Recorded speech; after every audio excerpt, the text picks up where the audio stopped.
నమస్తే అండి అందరికీ. నేను ఇప్పుడు చూపించబోయేది 108 స్తంభాల గుడి దగ్గరికి వెళ్తున్నాం మనం.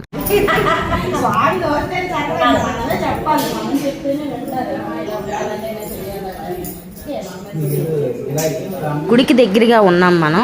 ఇక్కడ రైల్వే గేట్ పడింది. ఇటు నుంచి ఒక ట్రైను, అటు నుంచి ఒక ట్రైను. ఈ 2 ట్రైన్లు దాటాక గుడికి దగ్గరగా వచ్చాం. అక్కడ కనిపిస్తుంది చూడండి 108 స్తంభాల గుడి. శివపురం ఇళ్లపల్లి బిక్కవోలు మండలం తూర్పుగోదావరి జిల్లాలో ఉంది ఈ గుడి. ఈ గుడిలోకి మనం లోనకి వెళ్ళగానే ఇట్లా మనకి 108 స్తంభాలు కూడా దర్శనమిస్తాయి. ఇలా లోనకి వెళ్ళగానే ఇక్కడ ఈ శివయ్య మనకి దర్శనమిస్తాడు. ఈయనకి నమస్కరించుకుని అలా ముందుకు వెళ్ళగానే విఘ్నేశ్వరుడు దర్శనమిస్తాడు. ఆయన కూడా దర్శించుకున్నాక మూల విరాట్కి ఇక్కడ మనం దర్శించుకోవచ్చు. చూసారా, బంగారు తొడుగులో ఆ మూల విరాట్కి అభిషేకం జరుగుతూ ఎంతో అందంగా ఉన్నాడు. ఆయనకి దర్శనం చేసుకోగానే పక్కనే ఉన్న ఇష్ట కామేశ్వరి అమ్మవారికి మనం దర్శనం చేసుకున్నాక ఆ తర్వాత ఇక్కడ అన్నపూర్ణాదేవి ఇలా ఉంటుంది. ఈ తల్లికి మనం నమస్కరించుకొని మనం తెచ్చుకున్న బియ్యాన్ని ఇక్కడ మనకి ఇలా ఉంటుంది, ఇందులో పోస్తే ఆ బియ్యం వాళ్ళకి తీసుకొని పేదలకి ఇక్కడ అన్నదానం చేస్తూ ఉంటారు. అలాగే మనకి 12 గంటలకి ఇక్కడికి రాగానే మనకి అభిషేకం జరుగుతుంటుంది. అప్పుడు పాదరస శివలింగం మనకి దర్శనమిస్తుంది. ఇట్లా పాదరసలింగం మనకి మామూలు అప్పుడు బంగారు తొడుగులో ఉంటుంది, తర్వాత పాదరసలింగం మనకు దర్శనమిస్తుంది. ఆ తర్వాత భూగర్భ వెంకటేశ్వర స్వామి దర్శనానికి ఇట్లా లోపల నుంచి వెళ్ళాలి. లోనంతా చాలా చీకటిగా ఉంటుంది.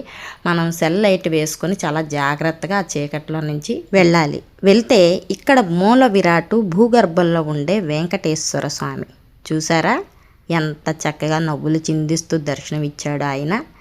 ఆ రూపాన్ని చూస్తూ చాలాసేపు అక్కడే అలా ఉండిపోయాం మేము. అంత అందంగా నవ్వులు చిందిస్తున్నాడు ఆయన. తర్వాత ఇలా బయటికి రాగానే ఇట్లా మనకి 108 స్తంభాలకి మనం అభిషేకం చేసుకోవడానికి 20 రూపాయలు, గ్లాసుకి 20 రూపాయలు, మనిషికి 20 రూపాయలు తీసుకుని ఇక్కడ మనం 108 స్తంభాలకి కూడా మన స్వహస్తాలతో మనం అభిషేకం చేసుకోవచ్చు. నమశివాయ నమశివాయ నమశివాయ అనుకుంటూ ప్రతి లింగానికి కూడా మనం అభిషేకం చేసుకోవచ్చు. ఈ గుడిలో ప్రత్యేకత కూడా అదే. ఎవరైనా సరే ఎక్కడికైనా వెళ్తే మూల విరాట్కి స్వయంగా మనం అభిషేకం చేయలేము. కానీ ఇక్కడ ఉన్న 108 లింగాలకి కూడా మనం అభిషేకించిన నీళ్లు, మనం చేతులతో మనం అభిషేకం చేసుకుంటున్న నీళ్లు మూల విరాట్కి వెళ్ళి అభిషేకంలో పడతా ఉంటాయి. అక్కడ ఆయనకి మనం చేస్తున్న నీళ్ళన్నీ ఆయనకి అభిషేక రూపంలో వెళుతూ ఉంటాయి అన్నమాట. మనకి ఎటువంటి దోషాలు ఉన్నా ఏ ఉన్నా సరే ఇలా అభిషేకం చేసుకోవటం వల్ల నివృత్తి అవుతాయి. ఇలా అభిషేకం చేసిన తర్వాత ఇక్కడున్న నందీశ్వరుడికి కూడా నమస్కరించుకుని ఆయనకి కూడా అభిషేకం చేసిన తర్వాత కట్టిన గుడి అండి. ఒక్కొక్క స్తంభానికి సహస్రలింగాలు ఉంటాయి.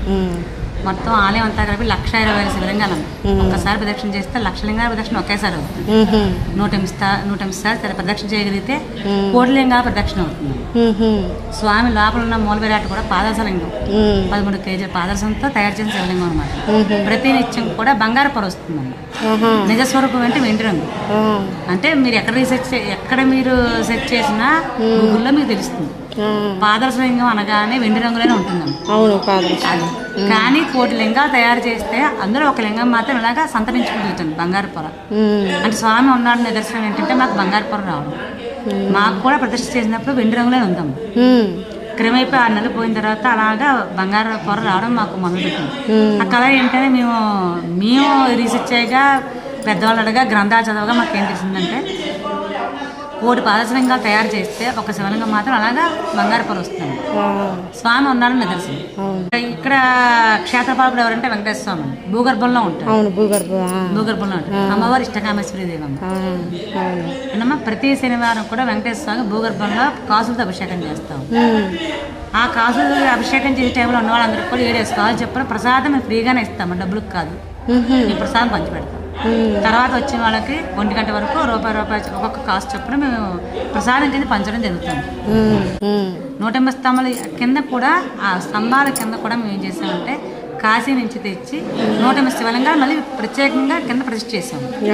మీరు ఏ శివలింగంలో ఏ స్తంభంలో అభిషేకం చేసినా ఆ నీరంతా స్వామివారి మీద 108 దారుల కింద అభిషేకం అవుతుంది. పాదశలింగం మీద అభిషేకం అవుతుంది. నీరు మాత్రమే, వేరే ద్రవ్యాలు కూడా వేయడానికి ఉండదండి. అంటే లోపల పాదశలింగం కాబట్టి దానికి ఏ ఇబ్బంది కలగకుండా. ఇక్కడ స్వామివారి గురించి, ఆలయ విశిష్టత గురించి ఎంతో చక్కగా చెప్పారు. అలాగే ఇక్కడ అమ్మవారికి ప్రతి నెల అమావాస్య రోజు చండీ హోమం కూడా చేస్తారని చెప్పారు. ఇక్కడ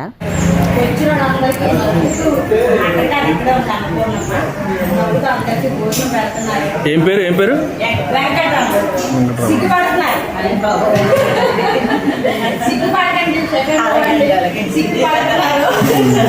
సిగ్గుపడద్దని చెప్తున్నాను నేను. సిగ్గుపడుతున్నారు.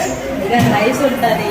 వాళ్ళు కూడా టైంకి ఎవరైనా వచ్చే టైం దాటి వచ్చినా సరే వాళ్ళు భోజనం మాని కూడా ఎంతబడి పెడుతున్నారు.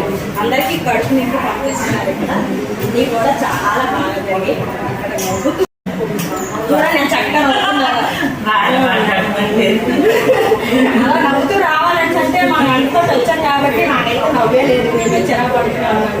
అది కూడా చక్కగా నవ్వుతున్నారు. ఏ సమయానికి వెళ్ళినా సరే విసుక్కోకుండా భోజనం పెడతారు. ఇక్కడ మీరు కూడా ఈ 108 స్తంభాల స్వామివారి దర్శనం చేసుకొని సకల పుణ్యాలను పొందుతారని ఆ ఈశ్వరుని కోరుకుంటున్నాను. ఓం నమః శివాయ.